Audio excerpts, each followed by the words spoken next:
오늘도 잘 오셨습니다. 날씨가 너무 추운데 오셔서 더 고맙고 감사한 마음 가득합니다.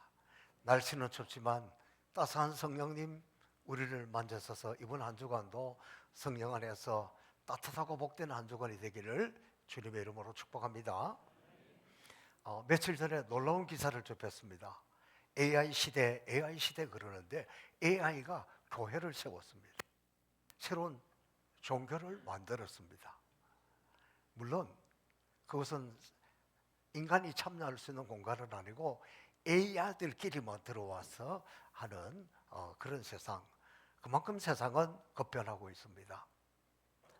인터넷과 AI가 발달할수록 오히려 현장에 더 중요하다는 것을 알아야 됩니다. 여러분 군대에서도 뭐 별을 단다든지 높은 지위로 올라가기 위해서는 저 전방에서의 현장 경험이 필수적으로 있어야 됩니다. 요즘 회사에서도 기업에서도 공부를 많이 한 사람보다 현장의 경험이 많은 현장을 잘 아는 사람을 채용한다.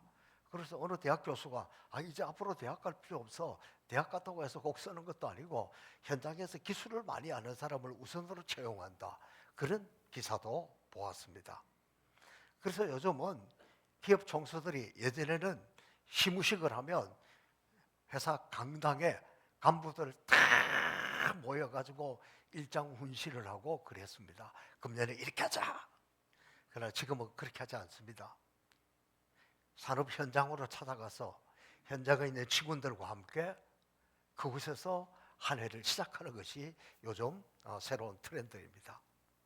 신앙생활하는 것도 현장이 중요한 것은 예배 현장이 중요하고 선교 현장이 중요한 것은 채록으로 인터넷으로 AI를 통해서 지식을 얻을 수 있을지는 모르나 현장에서 일어나는 생생한 능력이나 역사를 체험할 수 없습니다.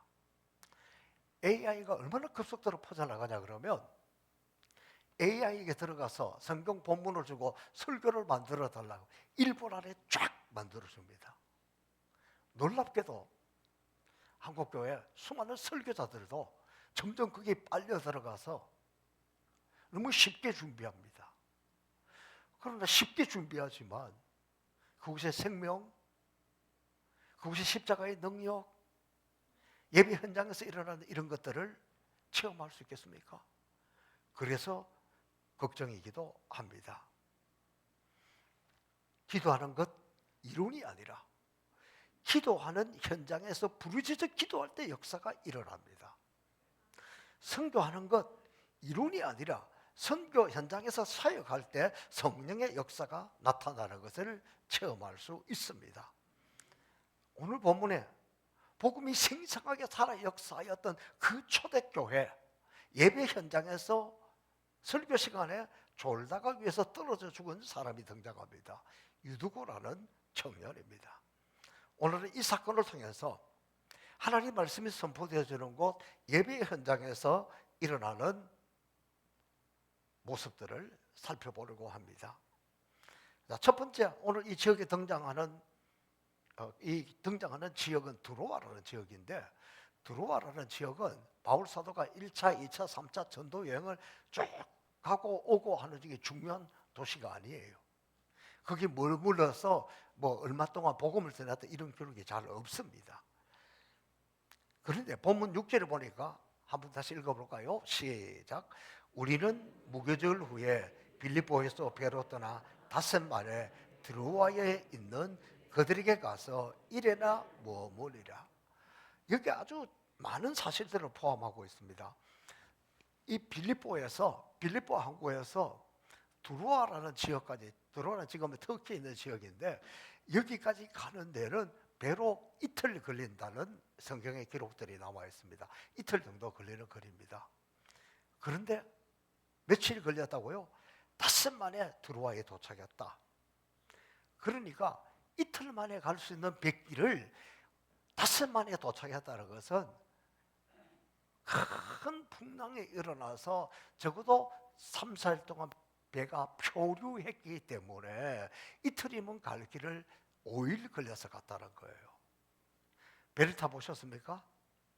요즘 울릉도 가는 배가 좋아도 그거 타고도 멀미하는 사람들이 있어요. 이때 당시에 배가 어떻게 했습니까? 그런데 그 배를 타고 다 풍랑을 만났습니다. 이틀을 가는 것도 힘들었는데 막 풍랑이 몰아쳐서 5일이나 걸렸습니다. 물이 제대로 있었겠습니까? 먹을 것이 제대로 있었겠습니까?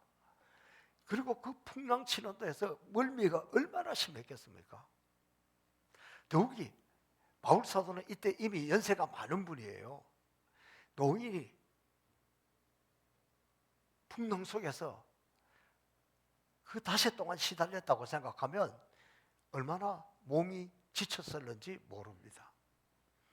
제가 이번에 우간다 다녀와서 아프리카 다녀와서 너무 힘들더라고요.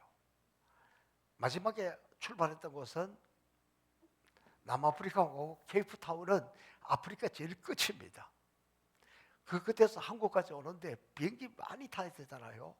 근데 그 전날 또 하루 종일 버스를 탔어요.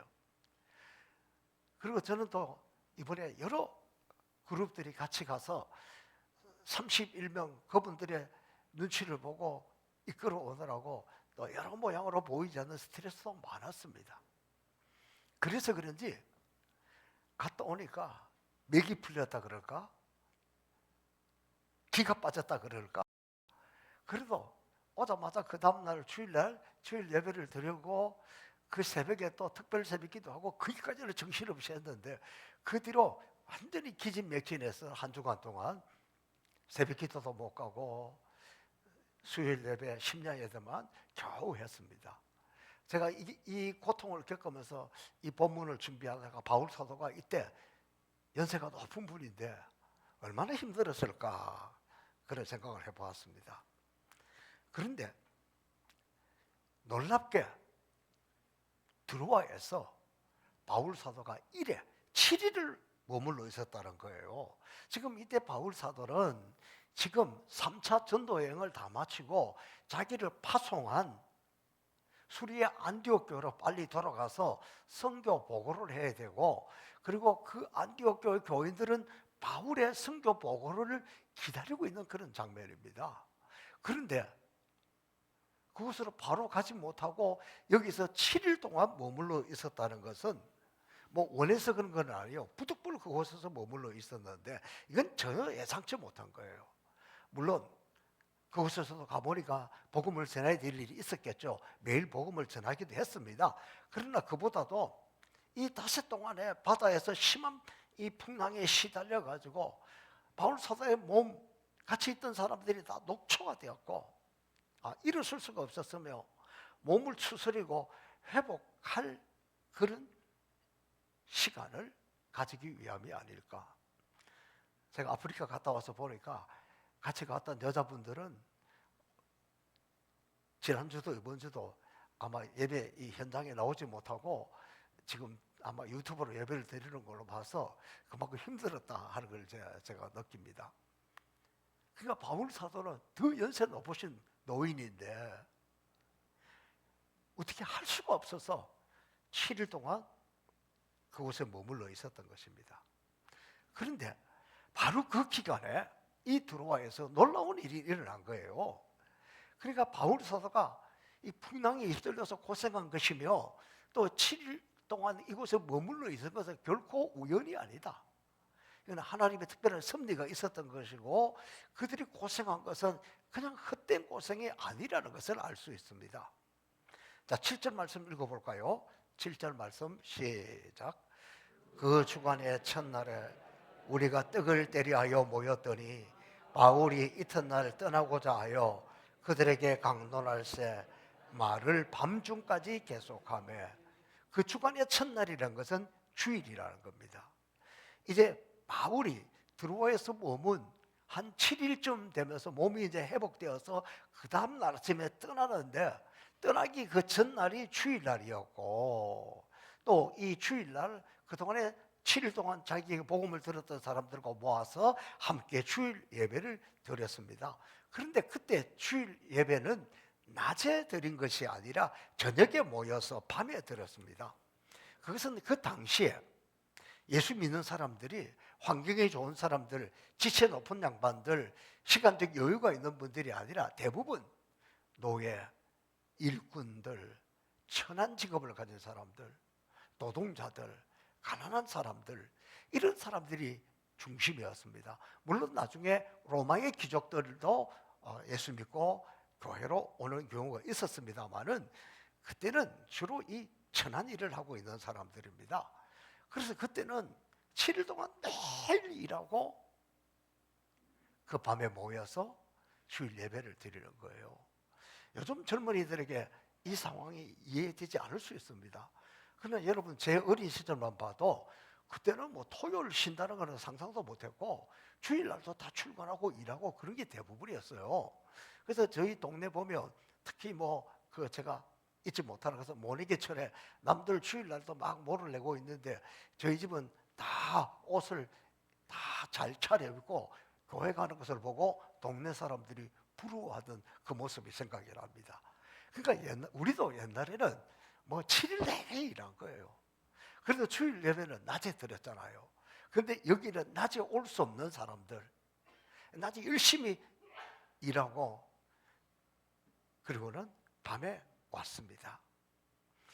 자, 그런데 바울이 내일이면, 날이 밝으면 두로아를 떠나서 안디옥으로 돌아가야 되는데 그날 밤에 와서 말씀을 전하는 거예요. 그런데 그 설교가 밤중까지 계속되었다. 이 7절에 밤중이라는 헬라 단어는 자정, 밤 12시를 의미합니다. 그러니까 밤 12시가 되도록 계속해서 하나님의 말씀을 전했다는 겁니다. 이때 무슨 일이 있었냐 그러면 예배 중에 유도고가 떨어져서 죽었다가 살아났습니다. 밤 12시까지 계속된 이때 예배 장소의 모습을 성경은 8절에 이렇게 이야기하고 있습니다. 시작. 등불을 많이 켰다는 것은 예배 시간이기 때문에 보통 때는 등불을 귀하니까 많이 불을 밝힐 수가 없는데 주일 예배라서 불을 좀 더 많이 밝혔다. 특별히 바울 사도가 왔으니까 불을 더 많이 밝혔다. 오늘 여러분 바깥 날씨가 매우 춥지만 주일날 예배 드리러 여러분이 추위를 느끼지 않도록 오늘 굉장히 따뜻하게 해놨죠. 그때는 불을 좀 더 많이 밝혔다. 그 이야기입니다. 자, 그리고 그들이 예배 드렸던 장소는 이렇게 건물이 있으면 요즘처럼 콘크리트 건물은 아니지만 그래도 이게 3층 이런 건물들도 있었고 그 꼭대기가 좀 넓어서 확 트여 있는 그런 다락방이었다. 그래서 여러분, 예수님이 최후에 만찬하신 것도 다락방이죠. 예루살렘 교회가 처음 만들어져서 막 성령이 임했을 때도 마가의 다락방이었습니다. 그러니까 그때 당시로서는 위층에 있는 넓은 공간입니다. 아마도 1층, 뭐 2층 이런 데는 사람이 살아야 되는 곳이기 때문에 그랬겠죠. 아무튼 이렇게 사람들이 모여서 밤 12시가 되도록 말씀을 전하는 그때 갑작스러운 사고가 생겼습니다. 그 사고 현장을 다시 한번 읽어보겠습니다. 시작. 유두고라는 청년이 창에 걸터 앉아있다가 깊이 졸더니 바울이 강론하기를 더 오래 하며 졸음을 이기지 못하여 3층에서 떨어지거늘 일으켜보니 죽었는지라. 자, 당시에 다락방에 사람들이 꽉 차있고 창문을 열어놓았는데 그 창문에 걸터 앉은 사람들이 많다는 거예요. 아무도 창문에 시원한 바람이 불어오니까 사람들이 걸터 앉았겠죠. 그 창문에 걸터 앉은 사람 중에 하나가 유두고라는 청년입니다. 이 유두고의 이름은 유티쿠스라는 이름인데 당시에 아주 천한 사람들, 노예들에게 붙여졌던 흔한 이름이었고 우리로 치면 뭐 개똥이 좀 되겠죠.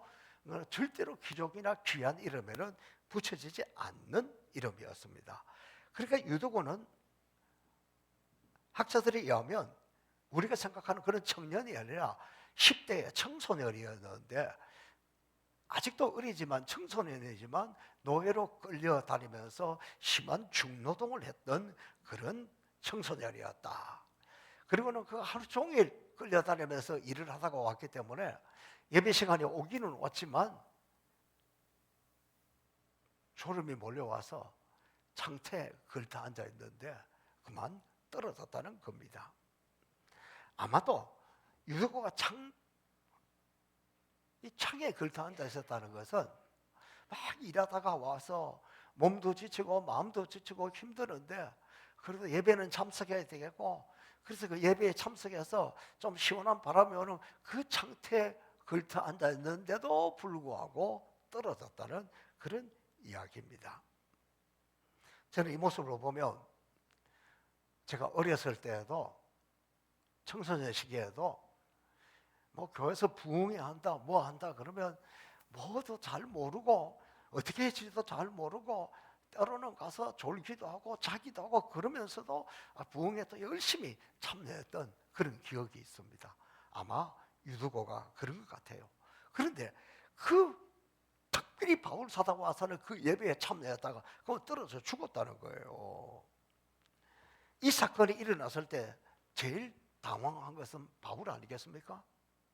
제가 열심히 선교제를 다니는데 전도 집회하러 갔습니다. 그런데 그곳에 사고가 나서 누구 죽었다? 상상만 해도 끔찍해요. 있을 수 없는 일이에요.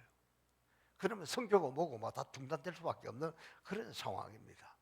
제일 놀랐을 거예요. 그래서 바울이 급히 내려갑니다. 10절 그 장면을 기록하고 있죠. 시작. 바울이 내려가서 그 위에 엎드려 그 몸을 안고 말하되 떠들지 말라, 생명이 그에게 있다. 그러니까 바울이 급히 유도고가 있는 곳으로 뛰어내려갑니다. 그리고는 그 시체 위에 엎드려서 시체를 안았습니다. 이 갑작스러운 죽음으로 인해서 얼마나 많은 사람들이 웅성거렸습니까? 아니 하나님이 살아계신다면 이럴 수가 있다는 말이냐, 예배 중에 어떻게 이런 일이 일어나? 그러면서 웅성웅성한 겁니다. 울었습니다. 그때 바울 사도가 그들을 향해서 단호하게 확신 있게 선포합니다. 떠들지 말라, 생명이 그에게 있다. 자, 다시 한번 여러분 강하게 떠들지 말라, 생명이 그에게 있다. 시작. 아멘. 9절에서 떨어지거늘 하는 헬라어를 살펴보니까 떨어졌다는 것은 파멸한다, 끝장난다는 뜻이에요. 이제 떨어져서 다 끝나고 소망이 없다, 다 끝났다, 그런 뜻입니다. 그런데 여기서 바울이 그에게 생명이 있다는 것은 크게 두 가지 의미가 있습니다. 하나는 이미 끊어져 버린 유두고의 육체에 생명이 돌아왔다는 것이고, 또 하나는 주님께서 그에게 영원한 생명을 부어줘서 영원한 생명이 그에게 있다, 그런 뜻입니다. 오늘 유두고가 힘든 가운데서도 그냥 누가 강요했는지 부모님이 끌어간지는 모르지만 그 끌려가서 예배 드리는 것 자체도 힘들었을 거예요. 그런데 9절에서 깊이 졸더니 이 말은 그냥 졸았다는 것이 아니라 점점 더 졸음이 왔다. 그러니까 점점 졸음이 와서 막 졸음과 싸우다가 떨어졌다, 그런 이야기예요. 저는 이 의미를 잘 압니다. 누군가가 저에게 어떻게 목사가 되었냐 물어볼 때에 제가 이렇게 대답한 적이 있습니다. 부끄럽지만 저는 제가 설교할 때는 괜찮은데 다른 사람 설교할 때 잘 졸아요. 그래서 제가 예배 시간에 졸지 않으려고 목사가 되었어. 제가 설교할 때는 절대로 안 졸습니다. 그래서 저는 예배 시간에 조는 분을 보면 귀하게 여깁니다. 왜냐하면 나 같으면 저렇게 졸리면 안 갈 텐데 왔으니까 귀한 거지. 얼마나 피곤하면 졸고 주님이 얼마나 사랑하면 졸겠어요. 그리고 제가 누가 존다고 절대 지적하지 않습니다. 누가 존다고 절대 나무라거나 옆에 사람 보고 깨우라고 이야기하잖아요. 차라리 가만 내버려 두는 게 나아요. 막 졸음과 싸울 때는요, 옆에서 아무리 꼬집고 고춧가루 갖다 버려도 안 깨. 막 예배 끝날 때까지 막 싸우다가 끝나. 제가 생각나는 분이 있습니다.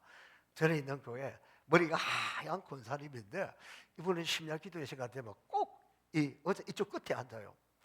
그래가지고 저런데 휙 갔다가 올라와 앞에서 설교하다가 불안해요. 그래가지고 누가 옆에서 이렇게 찌르면은요, 안 졸았어. 그래요. 안 졸았대. 그런 권사님이 계셨어요.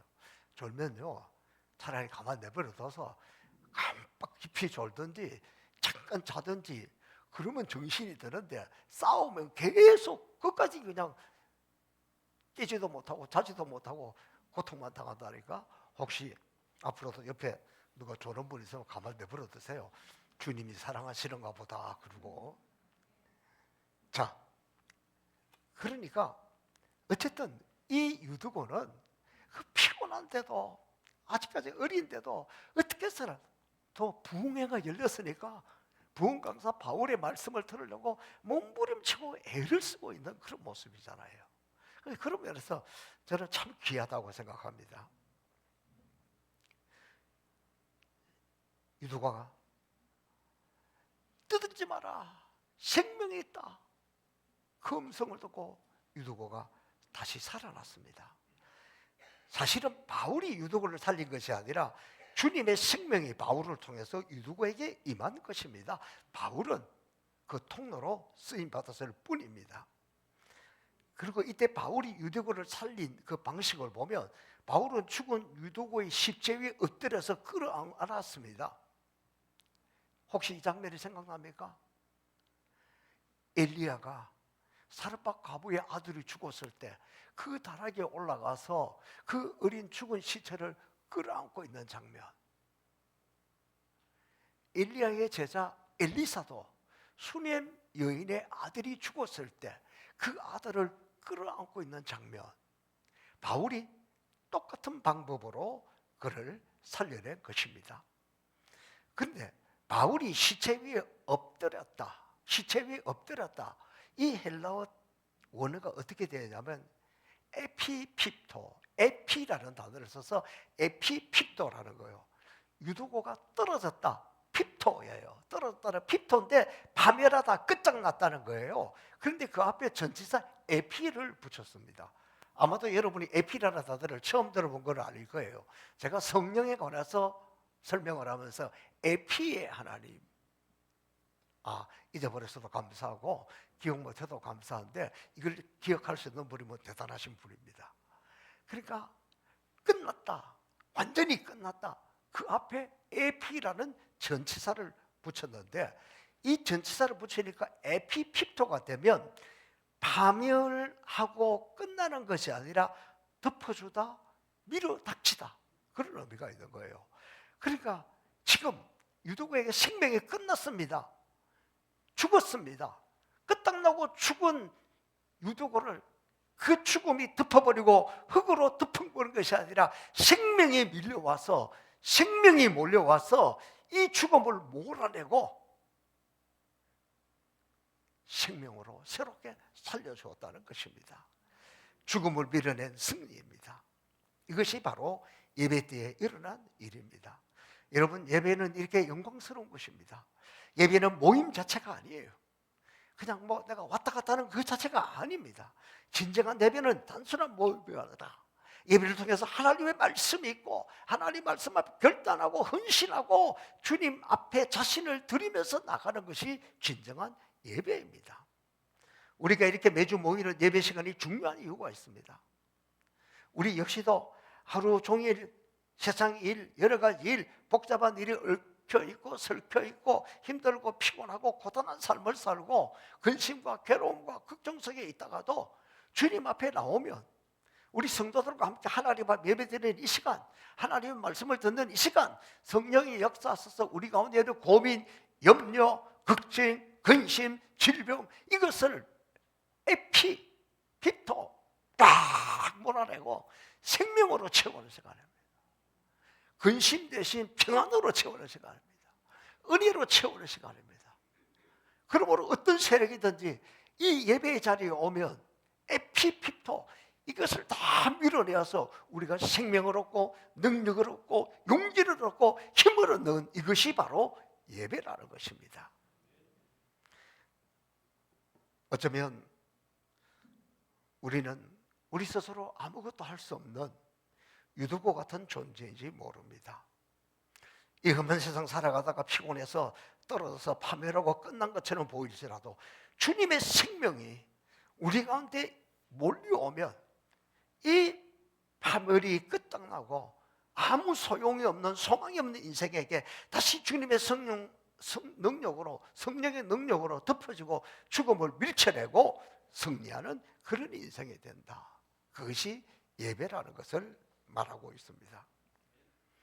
주님의 생명의 능력으로 다시 우리는 일어서고, 우리가 어떤 환경, 어떤 상황, 어떤 고난 가운데 있다 할지라도 그 무겁고 힘든 채로 무거운 짐을 나홀로지고 견디다 못해 쓰러질 지경에 왔다 하더라도 이 예배를 통해서 하나님의 생명이 우리 가운데 몰려와서 그런 것들을 다 몰아내고 일어서고 승리하는 저와 여러분의 예배가 될 수 있기를 주님의 이름으로 축복합니다. 자, 이렇게 살아난 유두고를 통해서 어떤 일이 일어나느냐, 많은 위로가 있었습니다. 11절 말씀 한번 읽어보겠습니다. 시작. 올라가 떡을 떼어 먹고 오랫동안 곧 날이 새기까지 이야기하고 떠나리라. 여러분, 이 장면을 보면 지금 보세요. 자등이 넘도록 설교하다가 떨어져서 죽어서 살렸잖아요. 그 끝났으면 어떻게 되었습니까?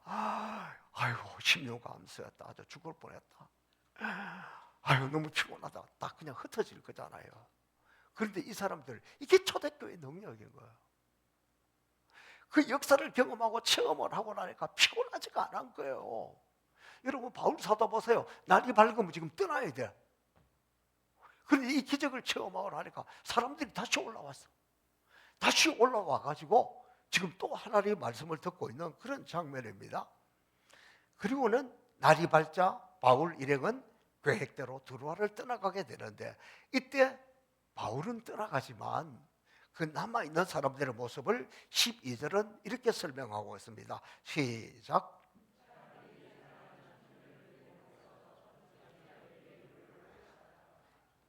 바울이 떠났지만 드로아의 성도들은 다시 살아난 유두고를 통해서 주님의 큰 위로와 격려가 있었다는 거예요.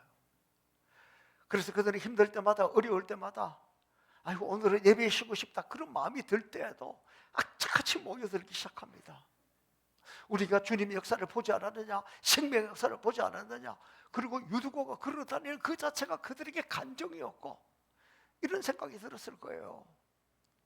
저 유두고를 살신 하나님의 생명이라면, 능력이라면 나도 인생 살다가 어떤 어려움을 당하든지 힘든 일을 당하든지 고통스러운 일을 당할 때에도 나에게도 저렇게 도와주실 거야, 살려주실 거야, 힘을 주실 거야. 그게 그들에게 있어서 가장 큰 위로라는 겁니다. 제가 이번 우간다에서 가장 열악하고 버림받은 사람들이 사는 가난한 어촌에서 예배를 드리고 설교를 하고 또 전도 집회를 하다가 이런 주님의 능력을 체험했습니다. 사진을 한다고 보십시오. 저 뒤에 있는 집들의 모습이 보이지만 다시 선교 보고할 때 이 동네 모습을 볼 수 있을 거예요. 자, 저는 너무나 감격스러워서 제 혼자 속으로 간직하고 싶었는데 누군가가 또 사진을 찍어서 보내왔습니다. 제가 아이를 안수기도 하고 있죠. 하늘색 옷, 얼굴 반쪽이 보이는 저분이 이 아이의 어머니입니다.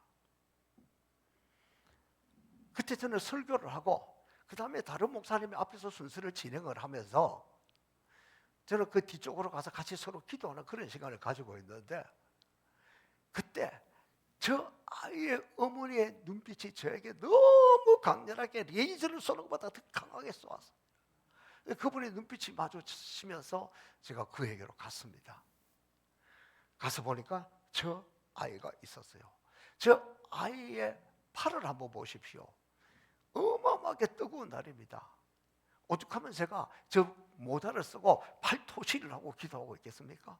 저 뜨거운 날, 뜨거운 시간에 저 아이가 팔에 있는 옷을 한번 보십시오. 얼마나 두꺼운 거예요. 이 아이이 팔이 병이 들어서 고장이 나서 쓸 수가 없어서 그 엄마가 붙들고 있으면서 제가 저 아이에게로 갈 때 엄마가 저 아이의 팔을 저에게 넘겨주었습니다.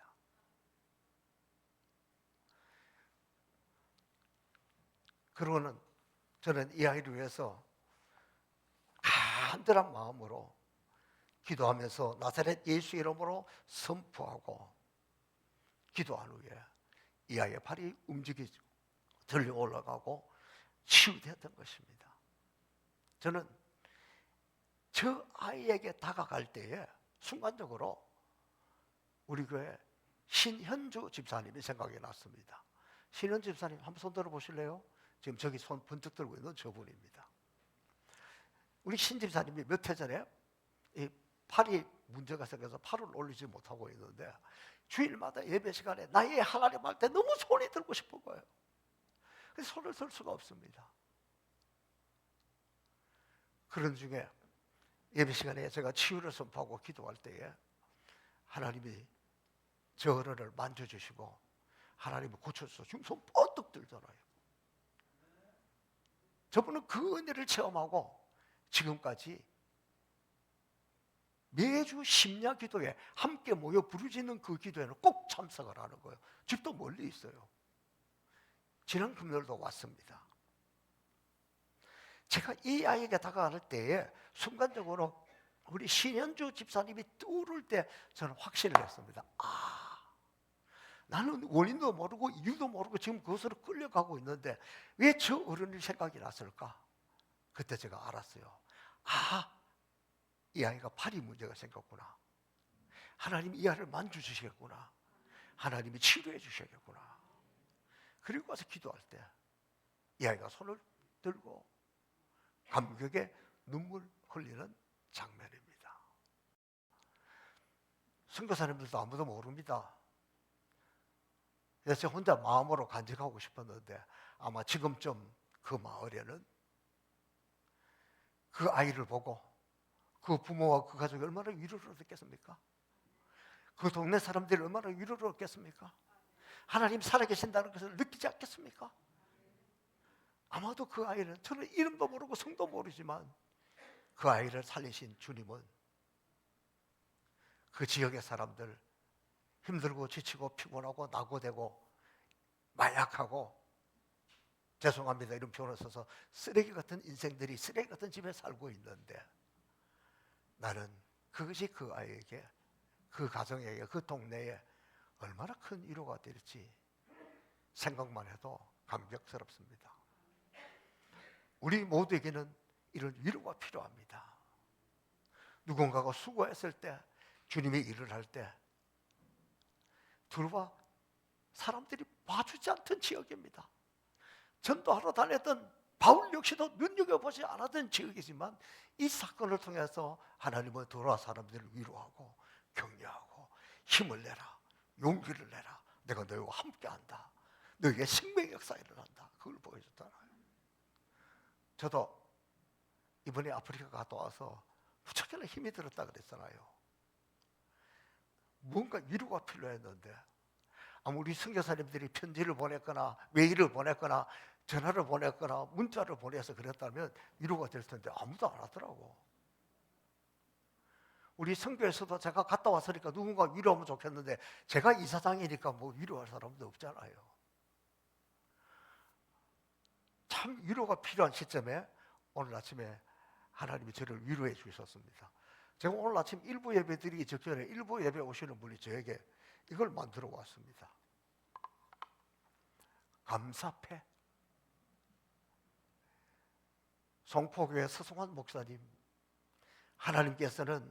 목사님께서는 하나님이 주신 은혜와 진리가 충만하시어 어려운 이웃들을 돌보며 부모님을 공경하는 효심과 아프리카에 개척하는 교회 건축을 위하여 정성과 노력으로 아름다운 성전을 완공하기까지 쏟으신 노고에 감사하며 그 고마움을 이 패에 담아드립니다. 26년 2월 7일 이름은 사랑합니다.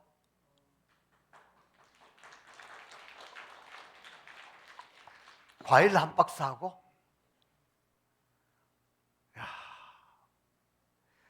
아무도 짐작하지도 못하고 아무도 상상하지도 못한 그저 예배에 왔다가는 그런 집사님인데 저는 얼마나 위로가 되었는지 모릅니다. 우리에게서 진정한 위로는 이것보다 더한 것은 우리 가운데 유두고에 나타났던 생명의 역사, 은혜의 역사, 기적의 역사가 나타날 때입니다. 유두고를 살리신 하나님, 이름을 아프리카의 그 아이를 고치신 하나님, 우리 신현주 집사님을 고치신 하나님, 그 하나님은 지금 우리 모두를 향해서 내가 이 어려운 시대에 행복의 동산 송포교회를 위로하고 싶다. 내가 한국교회를 내가 너를 위로하고 싶다.